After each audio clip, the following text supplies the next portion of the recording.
Thanks for coming, everyone. All right, so happy to have you. Thank you for a little introduction. And Adrienne, I want to welcome you. Thank you for having me. Yes, and you are coming to us from Cape Cod, right? I'm coming to you directly from where much of Wild Game took place. Which is great. And so I want to give you a chance to introduce the book to people before we, to kind of tell people, for those that haven't read it, to tell them what it's about. Absolutely. Tell us about it. I can start now? Yes. Yeah, so please. Wild Game newly came out in paperback for those of you who haven't seen the new cover, although it's behind Pauline's head. And this is my favorite part of the new jacket, this little strip, this eye looking out, who is So beautiful. my fabulous mother, Malabar, very glamorous. And so this book essentially tells the story, or starts with the story of this incredibly pivotal moment in my life. And it's sort of, I think a lot of you have probably had these moments, but it's one of those before and after, and it's a game changer. And you almost know when it's happening, that it's happening. And so the essential, I'm assuming I'm just gonna say the essential moment in the book is when my mother wakes me up out of a sound sleep when I was 14 years old. This was almost exactly 40 years ago this summer. It's 40 years ago this summer. Wow. And she woke me up to let me know that my stepfather's best friend had kissed her after this. They'd had this elaborate, lovely, sort of decadent dinner party, and he kissed her, and she came into my room later that night, woke me up and told me about this. And well, that's sort of the precipitating event. What the book is really about is what it's like to hold such a secret, what it was like to go from being her daughter to her confidant, and sort of this this cycle that I couldn't quite escape from for a very long time, and then suddenly, finally being able to get the reins on my own life and sort of figure it out. And I think we all, have moments like that we are figuring out for ourselves. I mean, perhaps not that same moment, obviously, but this is what life is about, sorting through stuff. And what made you want to write the book now? And what made you want to write the book in general? Yeah, I mean, the truth is, this is a story that had wanted to be told for a very long time. It is, my seminal moment, it is the thing that I think about. It's the thing that shaped me.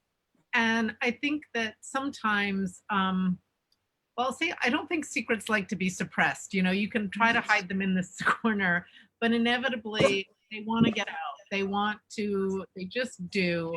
And I think the more I tried to either tamp down or deny this story, the more power it had over me. So on some level, it was an effort to get a grip on what happened to me and to try to understand. And I think, that wasn't like one moment, oh, I'm writing a book and then this happened. I mean, I have had, 40 years to process these events. And I think that I actually did a lot of work, as you'll see if you read the book. Once The Secret came out, I was able to talk about it. I was in therapy. I did a lot of reading. Reading really helped me.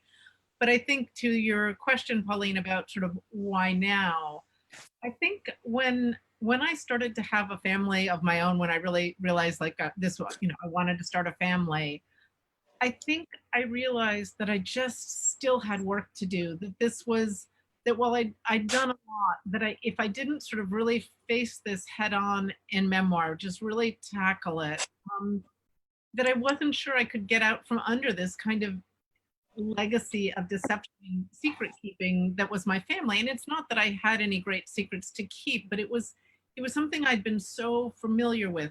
How we grow up is how we grow up. And I love my mother, but I did not want to mother as I'd been mothered. I wanted to do things really differently with my own family.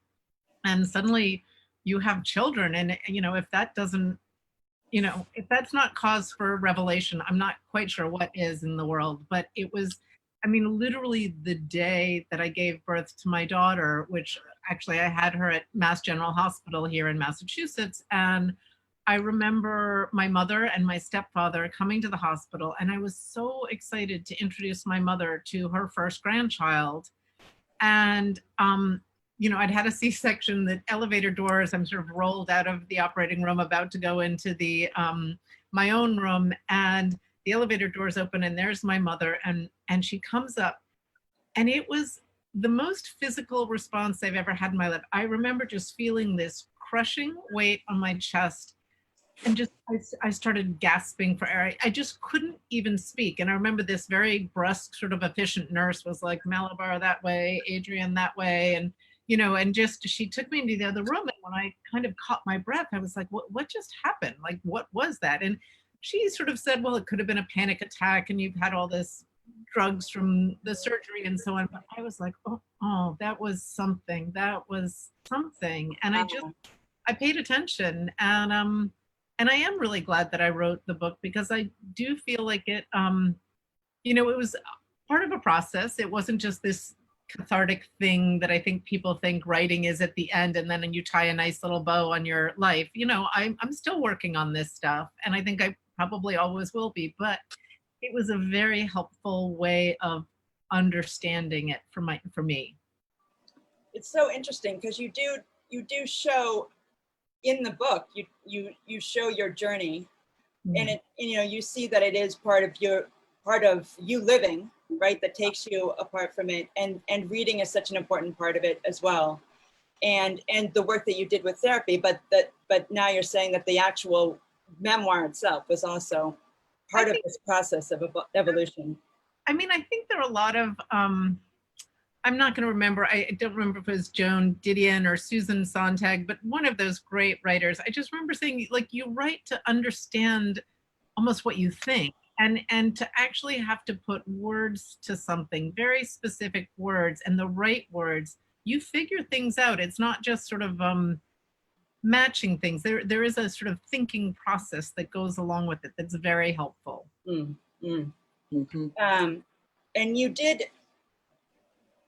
I found it amazing that you wrote about your mother with such great compassion. I mean, obviously it is more than one thing, right? Your relationship with your mother is so many things, that she was so iconic and legendary in so many ways, but you also wrote about her cruelty to you sometimes, but you wrote always with great compassion and grace, and wisdom. So how were you able to do that?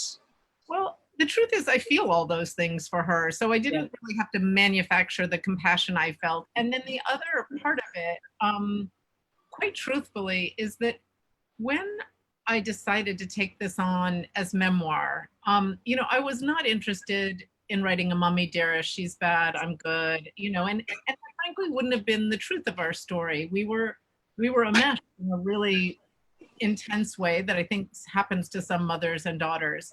But I wanted to write both of us with as much nuance and complexity and, the grays of us, not the black and the white. And I'd read this incredible book by Vivian Gornick called The Situation and the Story, which is really a very writerly book. It's about sort of writing narrative nonfiction. And I remember she had a line in that book that said, I hope I don't.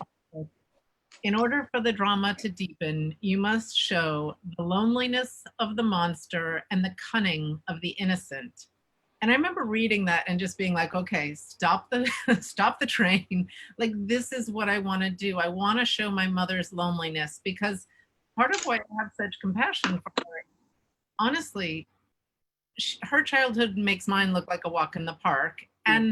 And I also, there was something the thing that I most didn't understand about my own life, because it's quite easy to forgive the 14-year-old who's wrapped up in this, is like, why didn't I extricate myself sooner? Like, okay, that's okay at 14. I was being manipulated, whether she knew it or not. I mean, it was a very seductive, exciting, strangely exciting thing. Like, suddenly I'm like, the girl in the getaway car and ready to jump on the gas when my mother came flying. But, am I still innocent at 23? Am I still innocent? Like, when did I need to recognize that people were being hurt, and my complicity, or just not, it was a complicated situation. But one of the things, just to wrap up this question, that I feel is so fascinating about writing, and I didn't really realize this until I wrote this book, is how powerful a beginning is, because I always knew that this book for me would start the night of the kiss, the night that she woke me up. That just was always the obvious place for me. But if you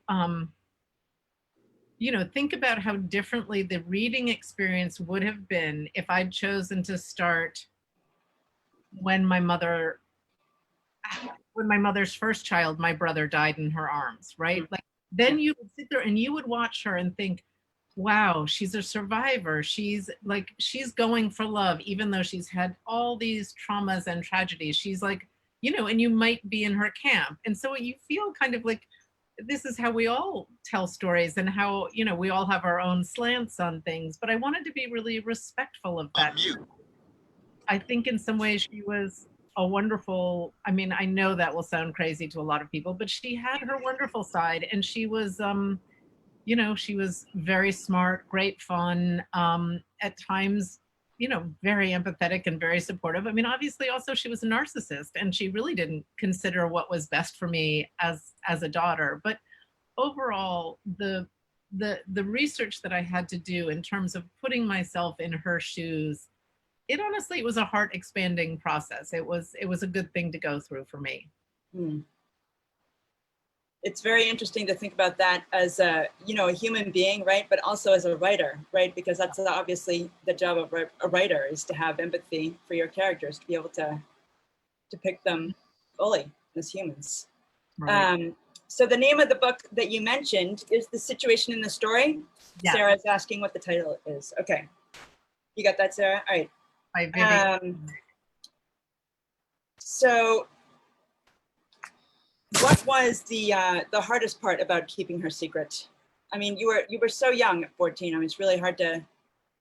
I mean, I think the hardest part wasn't necessarily her secret so much as, the hardest part, or the hard part about keeping a secret.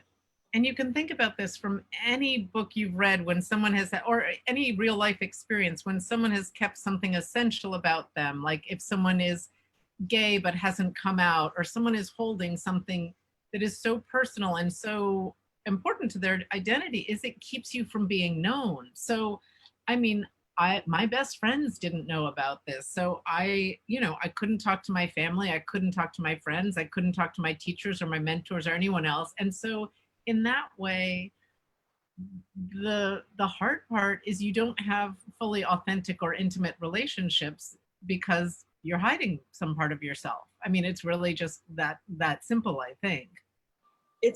And I was thinking that it was at the point in your life where it's usually the teenager that's starting to keep the secrets, right? So it wasn't your secret that you were keeping in order to, right, to break away and develop. It was your mother's secret. I mean, in every way, that time in my life was turned on its head. Like, I should have probably been sort of having my own sexual awakenings, not living through my mother's sexual reawakening. And I should have been in the process of separating from her rather than becoming embroiled with her life. It was, I mean, it was really doing everything kind of backwards. And when the secret came out, how did you feel? I think there was a lot of relief, and I'm sure, I mean, there was a great deal of anxiety too, of course, of how people would feel. The secret came out a long, long time ago. So for anyone who thinks like this is a tell-all and this is where Malabar's affair is coming out, I mean, the secret came out when I was in my early 20s. And,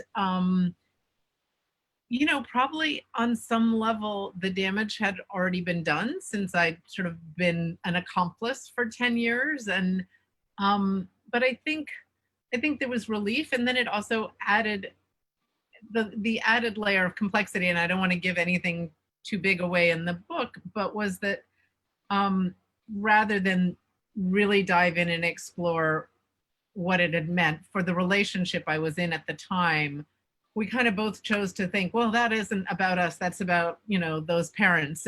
And so we didn't do the work that we needed to do at that time. And I think that was just sort of some combination of youth and denial. And, it's a big thing if you really reckon with something like this. And it took a long time to do it well.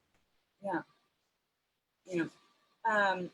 One question that we got from Sally is why you chose not to use real names in the book. That is the question I get asked a lot. And obviously, it was not to protect identities because, of course, anyone can Google my name. And if you want to figure out who my second stepfather was or my first stepmother, it is easy peasy, as my daughter would say. I think initially it made it easier for me to write because I wanted, especially in the first draft, I wanted to just not be protective of anyone. I wanted to write exactly what happened. I wanted just to go there. And I thought if I was actually using, instead of Charles, my first stepfather's real name, I might want to be more gentle with him or protective of what happened to him. And so it was really just a way for me to access the characters fully. And then, after a long editing process and everything else, I remember talking to my editor at Houghton Mifflin and sort of saying, so, what's sort of the protocol? Do we change the names back? And she said, honestly, it's really your call, and look at a bunch of memoirs. And I looked at a ton of memoirs, and, some people use names, a lot of people don't. And then there's some people that do a hybrid. And the reason I kept them not,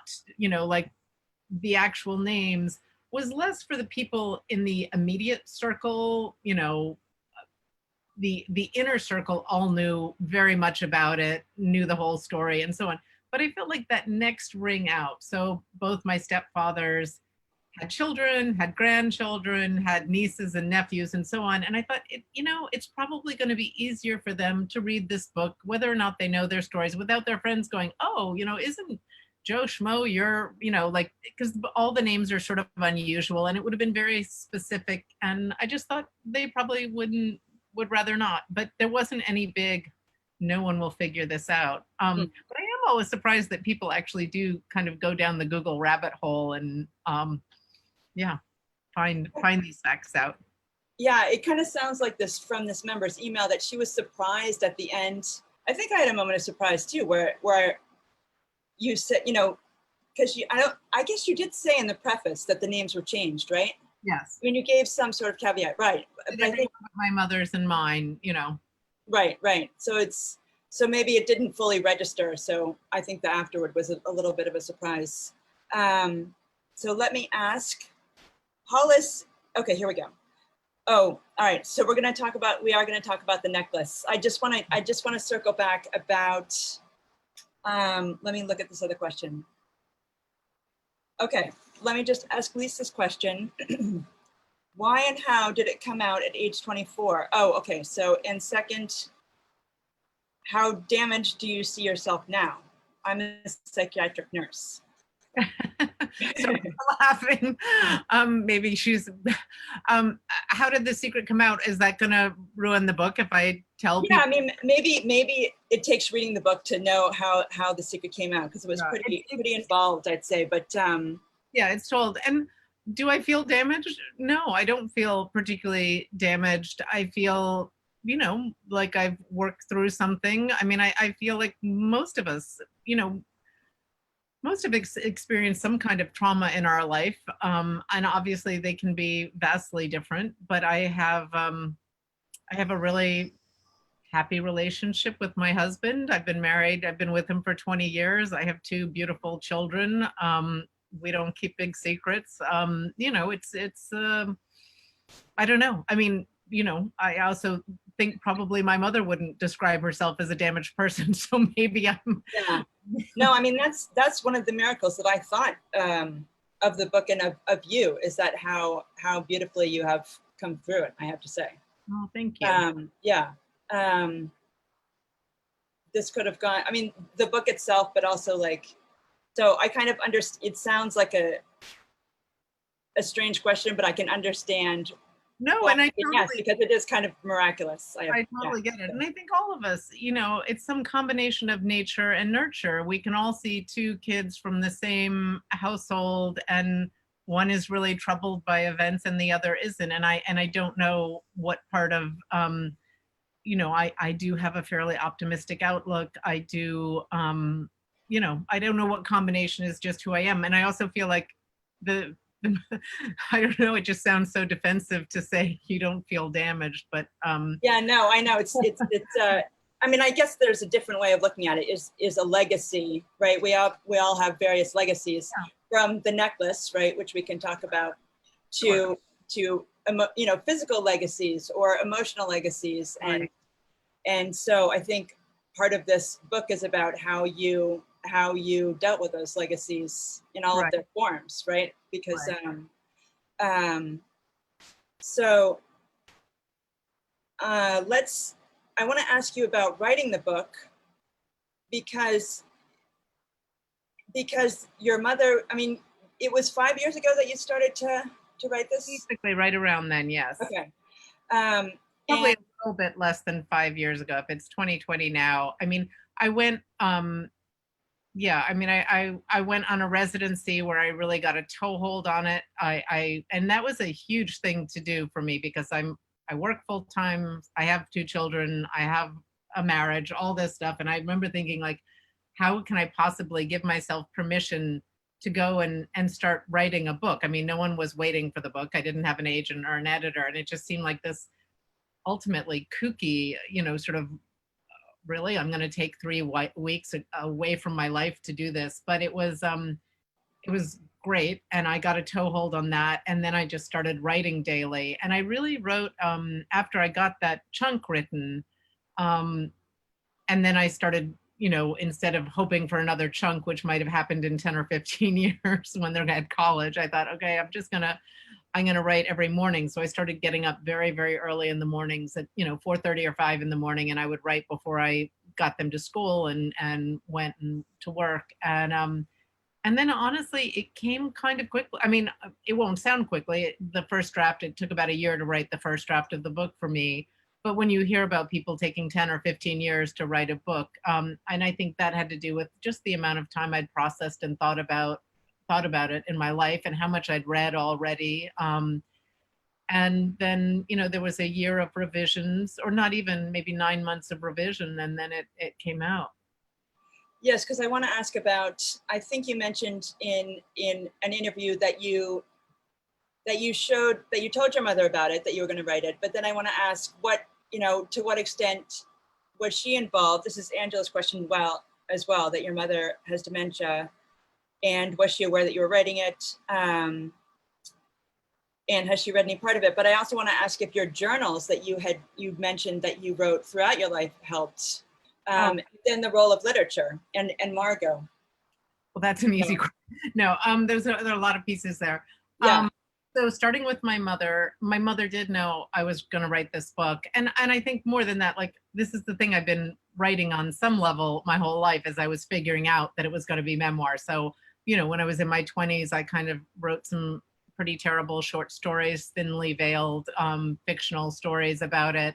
At some point, I tried to write a romantic comedy. I think in A that little way, Moliere, right? Exactly. humor masks pain. So, but she was aware of all these things, and she knows that I don't know that she knows right now. So she's sick now, and I'll get into that. But she knew that this was something I was trying to figure out how to write. So I did tell her probably 5 years ago, which was a bit before when I started to actually write it, that this is how I wanted to tackle the subject matter. And it wasn't going to be a novel. It wasn't going to be a romantic comedy. It wasn't going to be a play. I wanted to write a memoir about it and just head on.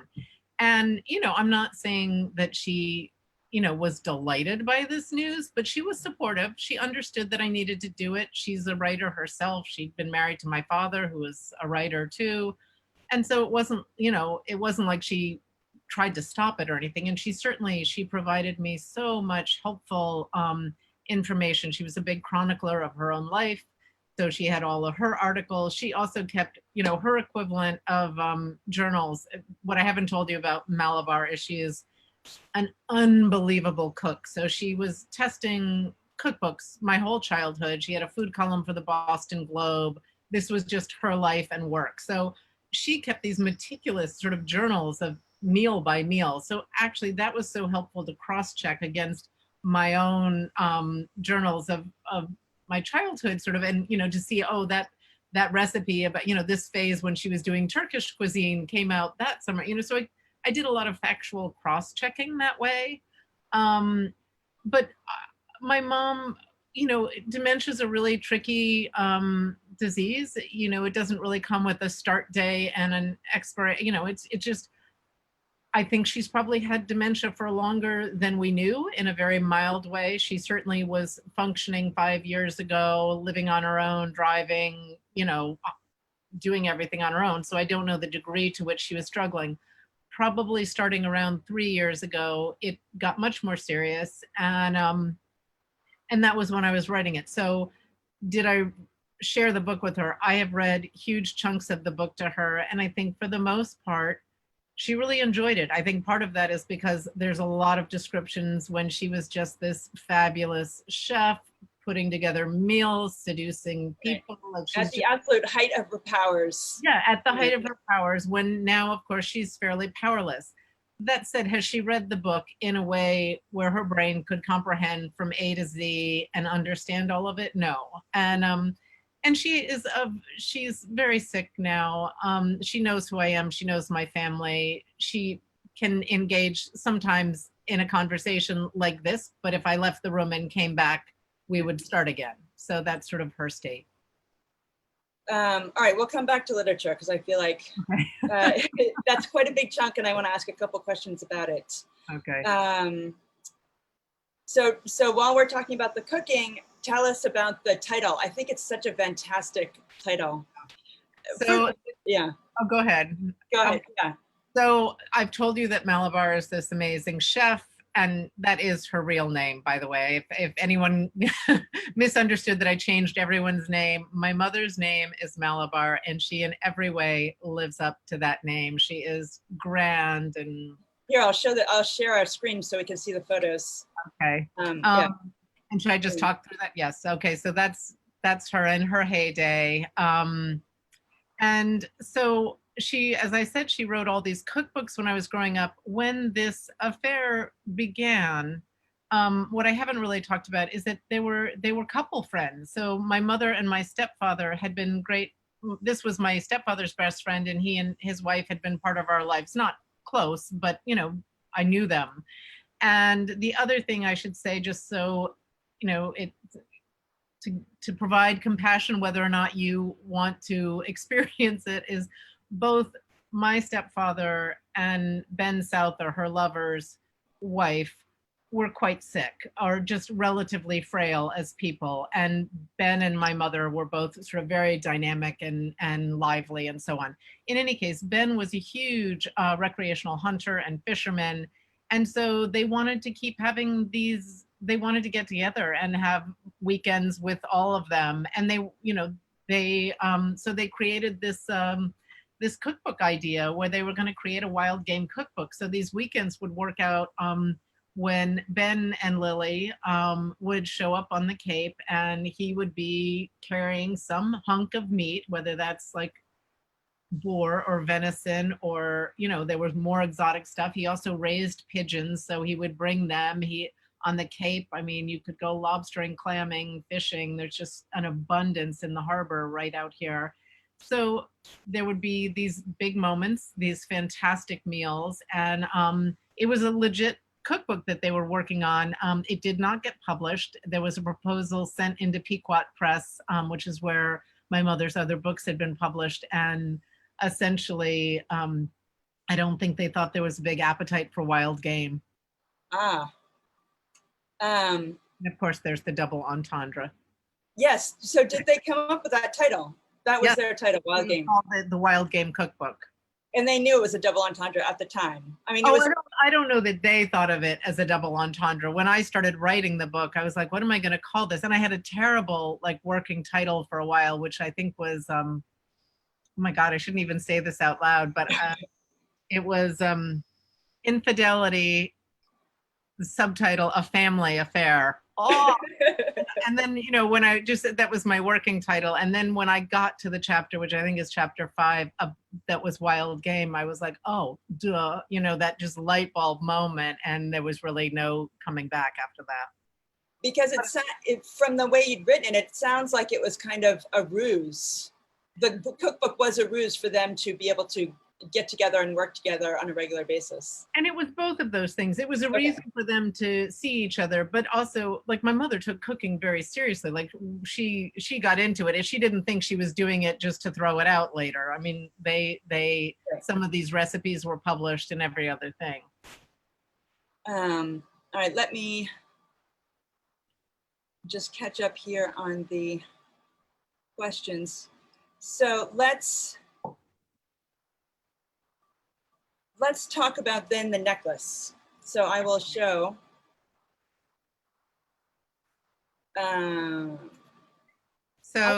Yeah, let me show I'll show the pictures.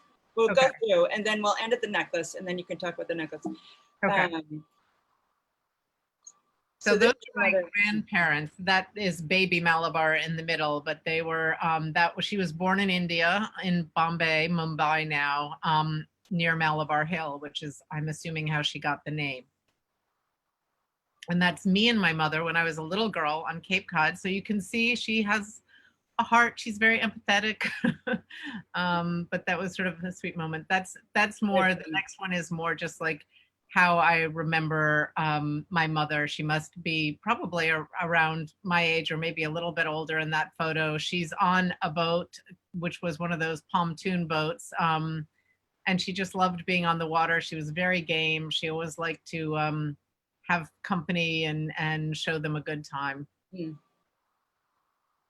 And that is probably at the height of all this. I must have been between 15 and 16 there. I do not know where this is, but I think it might have been in Hawaii because of the birds of paradise. And we had gone there a couple times on vacation. And we were just thick as thieves. Like, that is sort of, we were always heads together chatting about something, telling each other our secrets. Mm. And that is, I'm on the far right on this one. This was, I was a waitress. That's probably me at 18 or something on Cape Cod at the Lobster and Clam Bar, it was called. Yeah. It's an incredible picture. Oh, I know. You are beautiful. And this is so on the far left is my father, who's wonderful. And this is my second stepmother, Melane Christensen, who died a few years ago. But she is really one of the people who saved me in this book. She is an independent bookstore owner.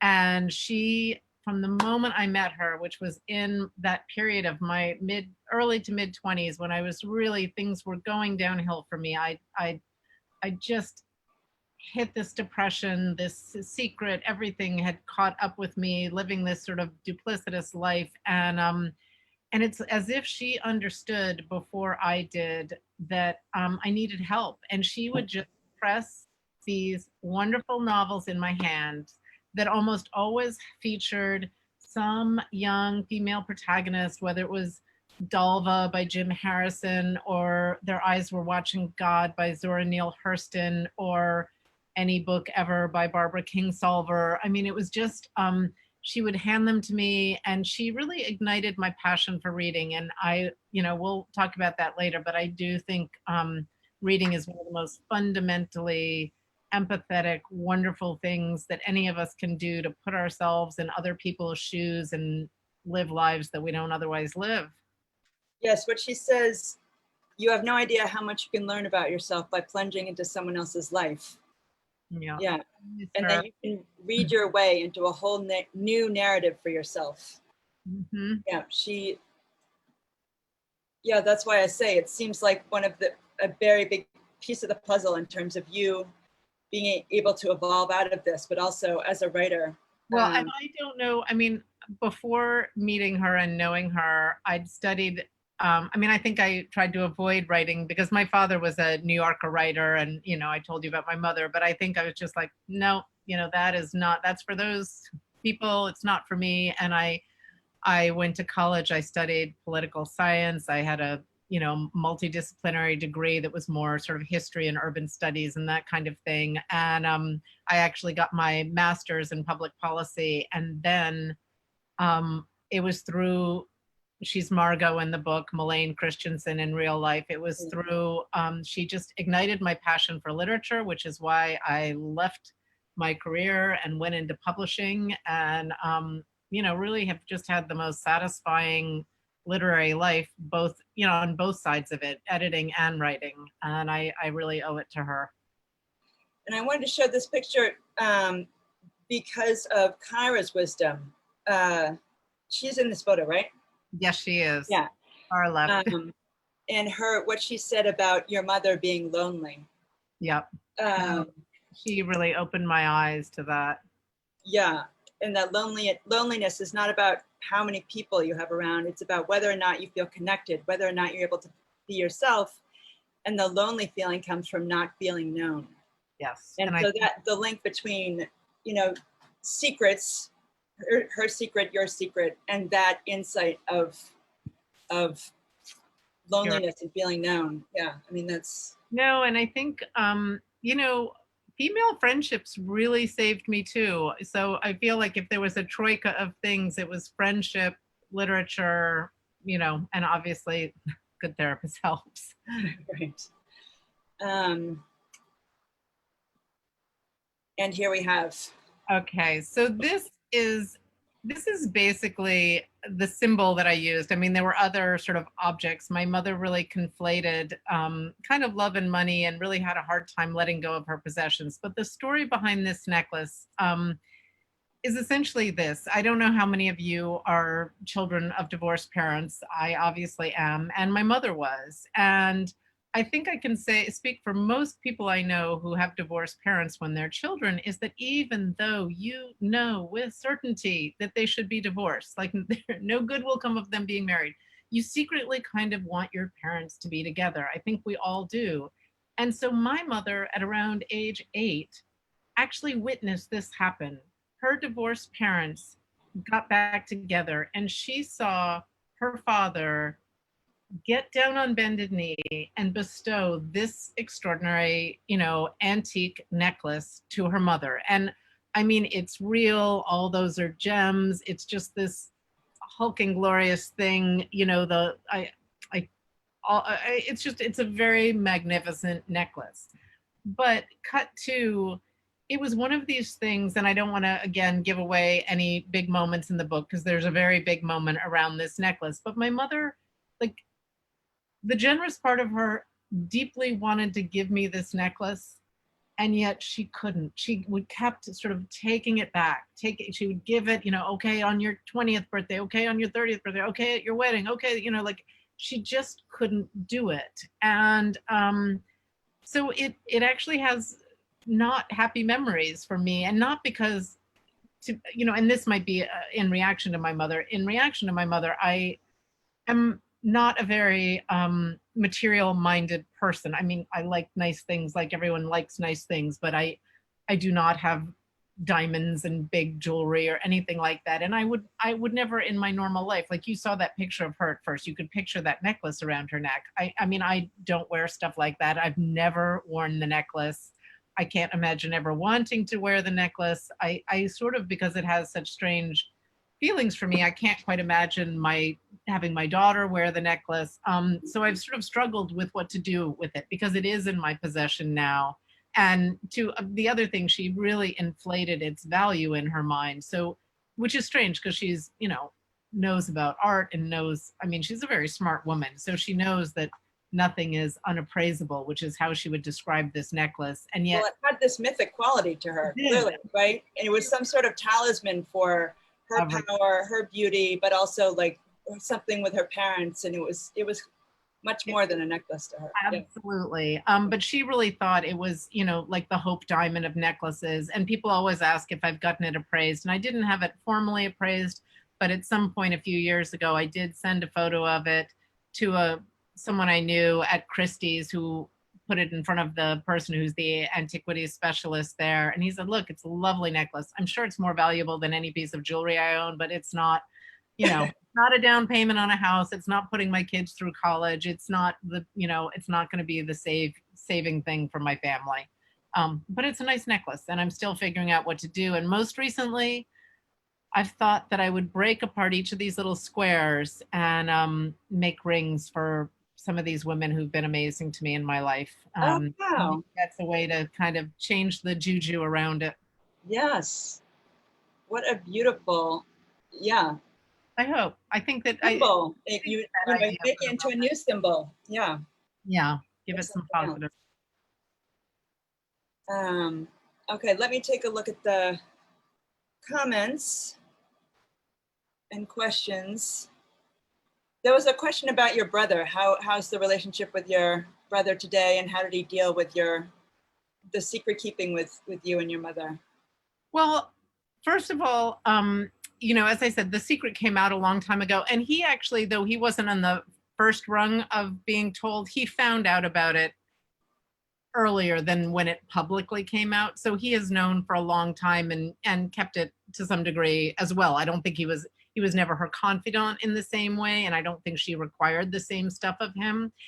And what I'll say about my relationship with my brother today, I mean, I love my brother, but we grew up in a home where secrets were kept, and we grew up in a home where we had to compete for attention. And so I'd say as a result, we've never been particularly close. But, if and again, maybe I'm looking for a silver lining, what is amazing, I always think, is that we both have married incredibly emotionally intelligent people. We're both in these happy and reasonably long marriages now.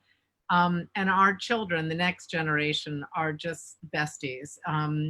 We live close to each other. They spend all sorts of time, like she's been in our pod during coronavirus, and my kids and hers, and that's sort of the whole world, the universe of our socializing is pretty much right there. Yeah, yeah.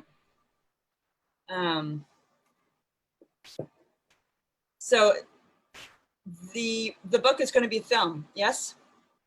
you know, Or it's been optioned. Let's put it that way. say, There's a long way between option to film, but when I'm sitting in a darkened theater is when I will believe that it is a film. That said, it has been optioned. The option was extended. I have seen a draft of the script. It oh, all seems very exciting. Yet, by the way, Hollywood has shut down like everything else.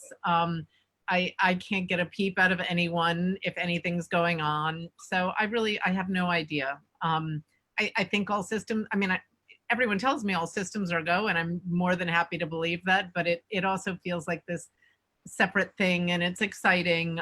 But it's yeah, I just it's not in my control. I will say one of the most interesting things about reading this script, which is wonderful, is in a way, it's such a different art form than a novel, obviously. And one of the things that I had to understand is like they had to compress time, they had to compress geography. So, not a lot of actresses can go from 14 to mid 40s with ease. So that they, the action takes place, at least as it's written now, and it's in development. So that means it could be rewritten 100 times, I imagine.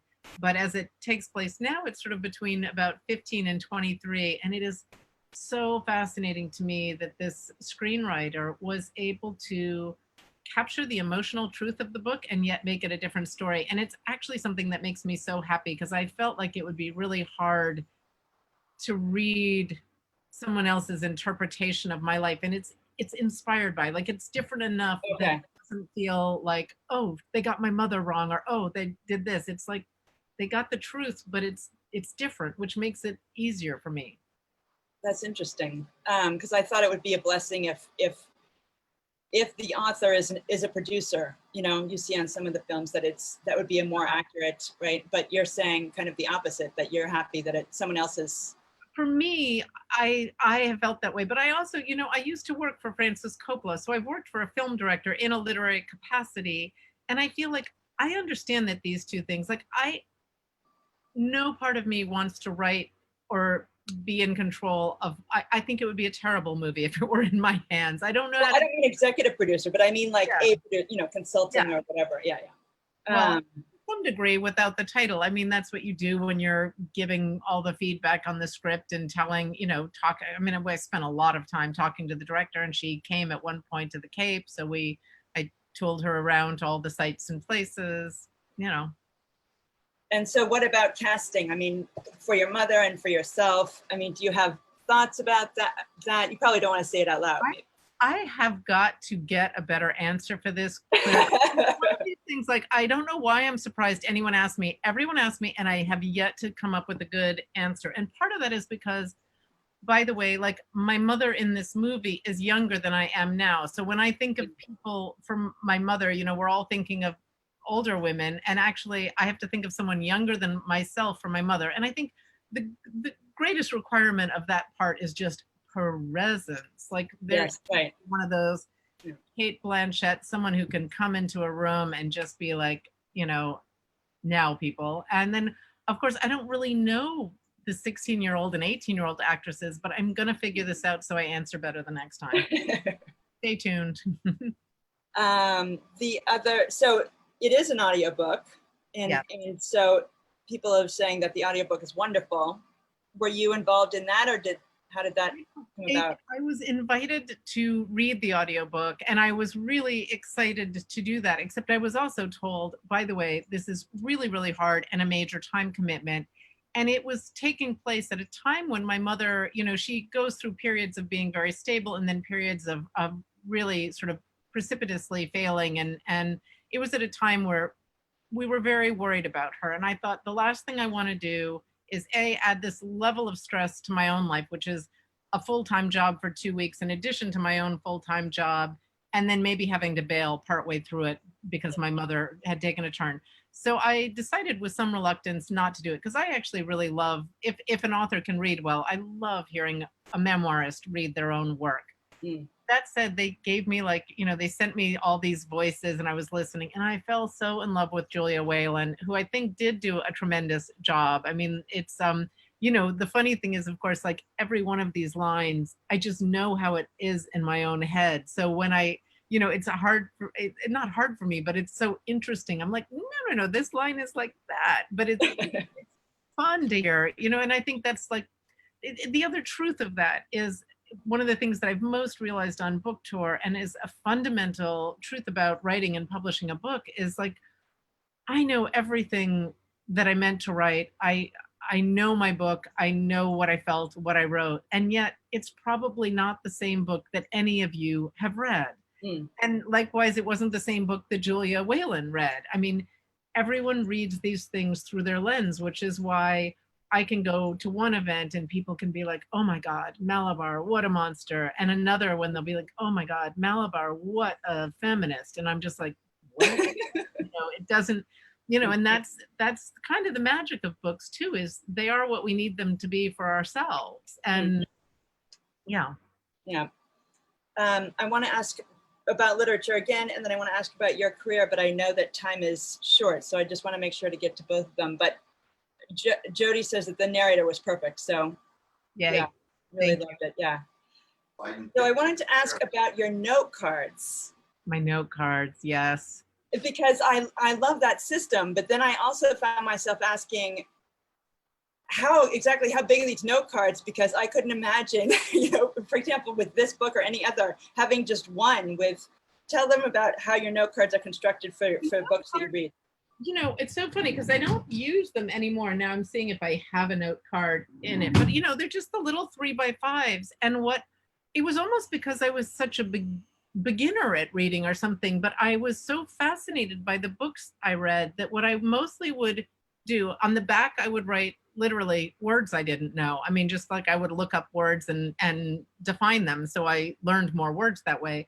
But on the front, it was sort of the themes or the lines that moved me. Like, I would write down individual lines, and I would write it in little tiny writing, but so, right.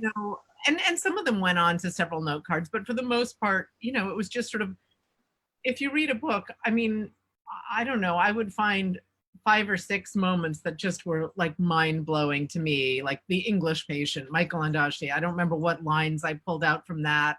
I think of, some Barbara Kingsolver, everything else.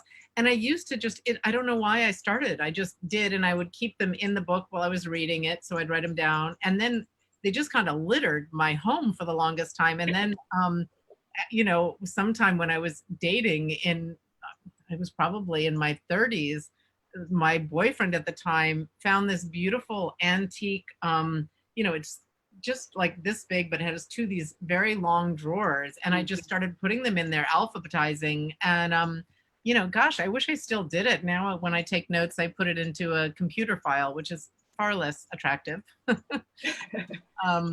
yeah, I don't know why I have no idea why I started doing that, other than that I was so moved by certain lines. And I still feel that way about books. Like I just, I'm reading a lot of manuscripts now, or arcs for blurbs, when other authors need blurbs. And there are just always 4 or 5 lines I never ever want to forget. So I write them down. Well, I think you see it in the book with the epigraphs, right? Yeah. For sections. And yeah, I mean, they really help give a structure to the section. So it made me, those note cards made me think of, link it to the epigraphs. Yeah. But also, yeah. Sorry, go ahead. Instagram. My little note card, my little note holder, because it's such a pretty box, I'm just thinking. And then also for book clubs, it might be helpful to, I find it's very difficult, there's one thing to read a book, but also to process it. It takes you a different level of conversation. And I think maybe those note cards or some system like that can help get through it. But I mean, I usually have so many quotes that I want to remember that I end up having too many highlights, and then it kind of gets lost, So why I can't imagine reading on a device easily ever, because you can't dog ear things, you can't underline them. It just seems so hard. Yeah. So, I mean, you've been an editor, so I just want to ask, you've kind of had a 360-degree now view of publishing. Do you have any advice, let's say, to book clubs, having read a book, to kind of how to process it, to discuss it? I thought you were going to go the writing route, so you've thrown me. Yeah, no, we're going to get there. I mean, I think it's actually just incredibly I think people react to books differently, and it's such a personal and visceral response. And I always start with emotions and characters. And for me, it's never that the plot comes first, because characters are the people who do the things. Like, I don't know, I'm going to the writer angle again, which I don't mean to do, but I don't really, like, I can't imagine thinking, okay, I'm going to write a book about this plot action. It's like always starts with a person and that type of thing. I think you could discuss books on so many levels. I mean, obviously the story, I just read the Vanishing Half, which I thought was such a phenomenal story. But you talk about the people, you talk about the craft of the writing. I mean, we've all read books that are incredible stories and lousy writing, or, ornately gorgeous writing. And you're like, well, what does it mean? Where does it go? And so, both of those pieces are so wonderful to have together, right? Beautiful writing, a really engaging story. I feel like I'm not quite answering the question, but I would start with the story and the writing and the characters. Those are sort of the 3 biggies for me. Well, then let me ask you about, if you were to do a card for your own book. Oh no. I mean, let's put aside the quotes, because I think I've highlighted some, but in terms of themes. Yeah. Or kind of, yeah. I am really interested in what makes people do the things that they do, and not villainizing people, but sort of trying to understand it. And it's almost like I can think of this less in terms of Wild Game, because it is me, but I'm thinking in terms of, I'm working on a novel now, and I don't, all the people in this novel behave beautifully and badly. We're all flawed, we're all fabulous, right? And so I think that would be one of my main interests. So I guess if you're talking about it from the book club perspective, you're thinking, what's important to this writer, what's motivating this writer. And to me, a lot of it is about understanding truth. I mean, right now, look at the books that are coming out, the Black Lives Matters books. I mean, we're writing to understand something. And I feel like even in just a few months, I am understanding what white privilege is in a way that I think, we all think we did, but now I feel like I'm understanding it on a deeper level. And I feel like there are just ways in which literature, if you're really reading thoughtfully, you have fully entered another land, right? So you're either in the war-torn South, or, you can be in Israel, you can be in a science fiction world, whatever. You just are somewhere so other than where you're familiar. I think it just builds empathy is the thing I'm most moved by. And I realize, I feel like I'm not remotely answering your question. I'm just talking about my love of literature. Well, understanding people's motivation, I think that's really, particularly for this book. Yeah, I think it's. Why did I write this book, or why does any author choose a particular topic?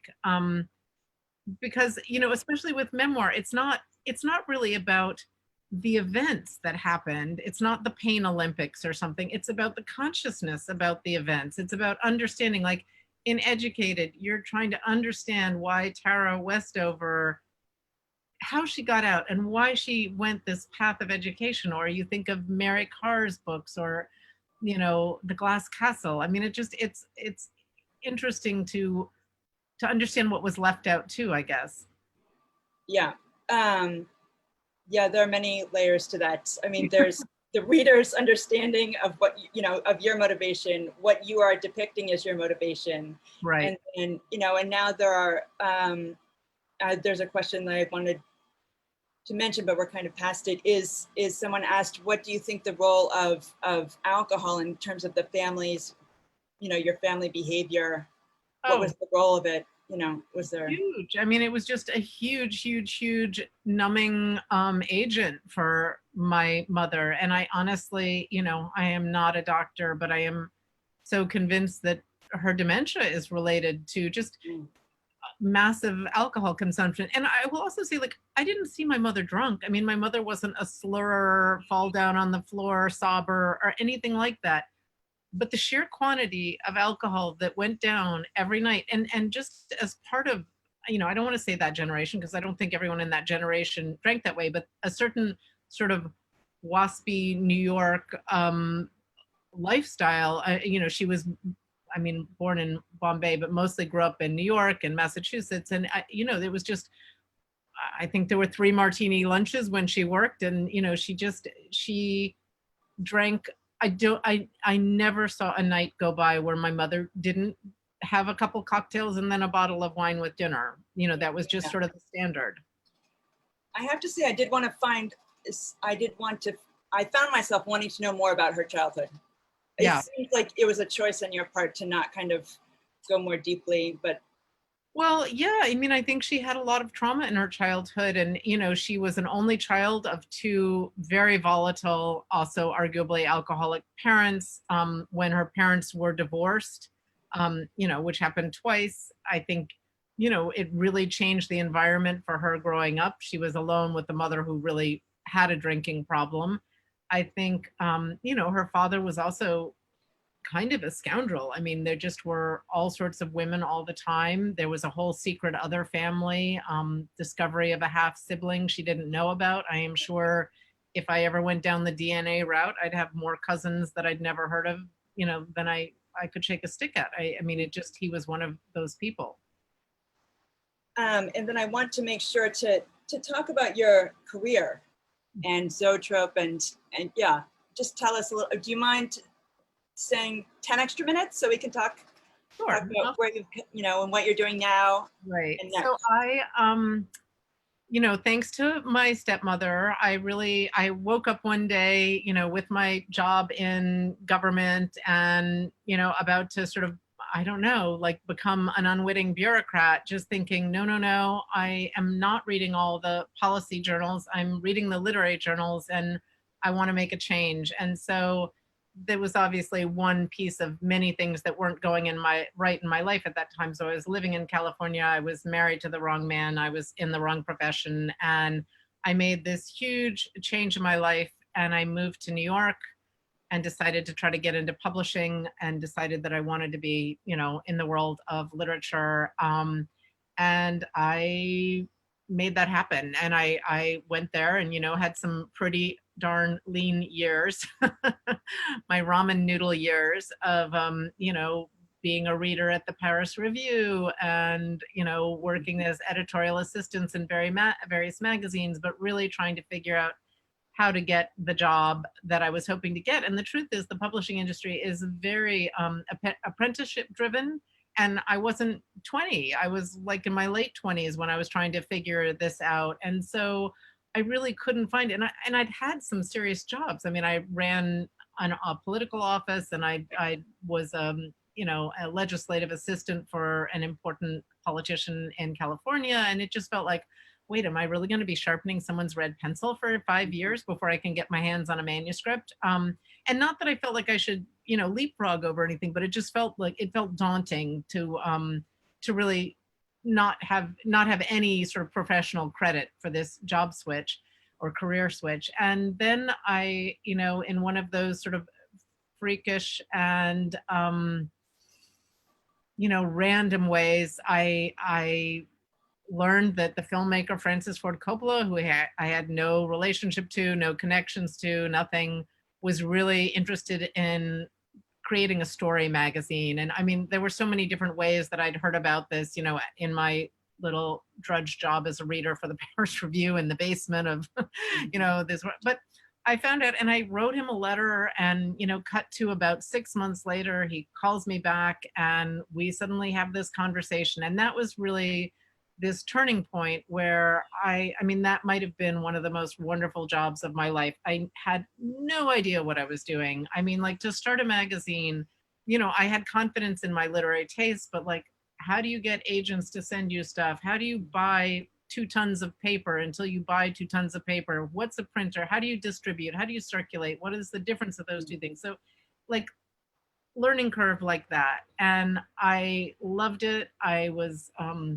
really one of the best jobs I've ever had, but one of those full on 24 hours a day, 7 days a week, labor of love.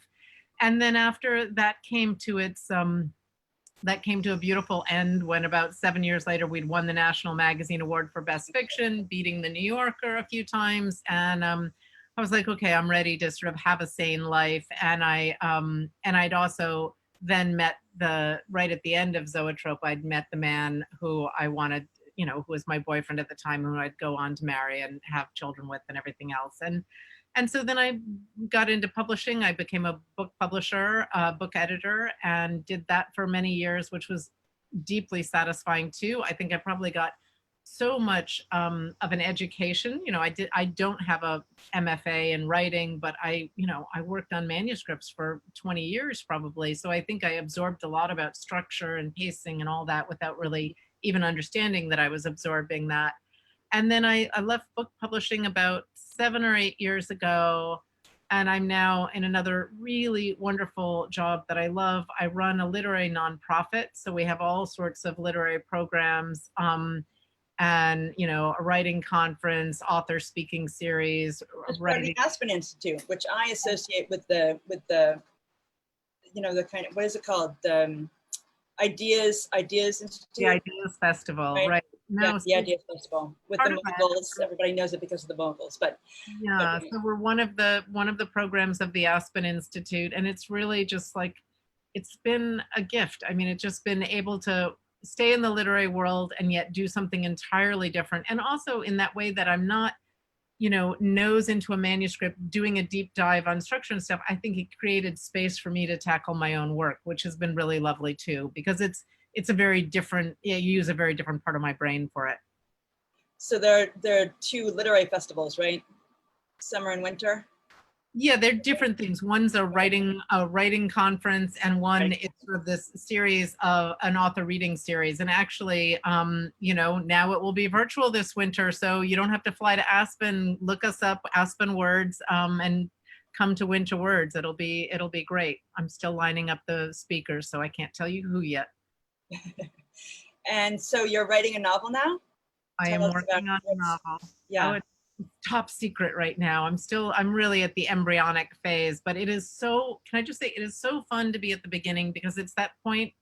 I don't know if any of you are writers, but any kind of creative endeavor where you're just like obsessed, and every conversation and everything you read kind of feeds into the idea, and it's just such a fun. It's like, it's vast, everything's open, it's only possibilities. It's a little daunting, to say the least, because hey, the beauty of memoir, even though I thought that was hard, is like, you know whose point of view you're talking from, and you kind of know the story. I mean, you can start or stop at different places, but you have the basic idea. So it's a challenge, but I'm enjoying it. So do you have a deadline for this, or is this kind of open-ended? Yeah, Okay. no, I haven't sold it. I haven't even shown it to my editor agent yet. I'm just writing away, getting up early again. I started getting up at 5 a.m. again. Ew. And I do it for a couple hours before I hang out with my kiddos when they wake up. I have the most wonderful wake up routine, which is my son just like stumbles in and plunks on my lap. It was very easy during Wild Game when he was like 4 through 8 or something. Now he's like a 12-year-old, this monster kid. But it's a beautiful stopping point every morning. Oh, and then I guess the last question is, I think people have asked about this, but how you do different things differently with your own children. I think it's very clear that you found this separation. Yeah, I see nods from Harriet. How do you do things differently from your own children? Well, my whole life is so different, because I think, when people first started asking me this question, I can say very particularly, like, obviously there are no, I mean, I have boundaries for my kids. I do not tell them everything by any stretch, but I don't keep secrets from them. I definitely want to be their parent. I don't want to be their best friend. But I'd say the biggest thing that's different is I also have an incredible partner who's a real co-parent. And I realized that I didn't have that in my childhood. The total, we all know those stereotypes about divorce. Well, your mom won't let you try with your dad. And I feel like I'm part of this, I just, everything is so much easier. I mean, we have family dinners. By the way, I never had family dinners with my parents. That was the cocktail hour. So you'd feed the kids, the parents were having their Manhattans, and then my mom would have dinner at, 9 or 10. We'd have gone to bed. I mean, maybe not 10, but 9 anyway. And so, yeah, I think I do almost everything differently. And part of that is intentional, and part of it is really luck, being happily married and all that. And I think the other thing I really care a lot about with my children is letting them know, talking to them about their strengths and weaknesses, making sure they, I think, know thyself is one of the most important things. And I felt like I didn't have a clue who I was. I was so blurred with my mother for such a long time and I think that is one of the things that generation didn't do as much. And so that's been, we spend a lot of time talking about our strengths and weaknesses and what we need to work on, and how to operate in the world, and how to sort of figure out our moral compass and live a good life. Yeah, at the end, it feels completely separate. I mean, that's how it kind of, maybe you don't even fully realize, but it feels so different from your own childhood when you do the life you describe with your family. So it's so really incredible. So I'm just gonna, so I'll end with the comments. I love your tangled lifeline. As you said, the truth will out. You found your truth. Congratulations, says Vicky. Thank you for such a beautiful book, says Sarah. And then I'll end with our giveaways. And thank you so much for doing this. This has been a wonderful conversation. Can I just say thank you so much for clapping. Oh, we've got lots of claps. Look at our applause. Oh, that's very nice. I mean, it's I know Zoom isn't perfect, but it's so incredible what you're doing here, Pauline, and just creating this literary community and having these conversations. It's really, it's really special for the writers too, to come and be able to actually have these types of discussions with readers. So thank you all very much, and I really appreciate you being here. I also said to Pauline, if you have time and wouldn't mind, I'd be very grateful if you rated or reviewed or whatever you have time to do on Goodreads or Amazon. It really makes a difference in these times when we can't get out there and go to bookstores. So I'd love that if you can. But thank you. Good. I'm glad you said that. Thank you. So I'm just going to share screen to show you what we're giving away. I think you guys know. One is no, not the necklace.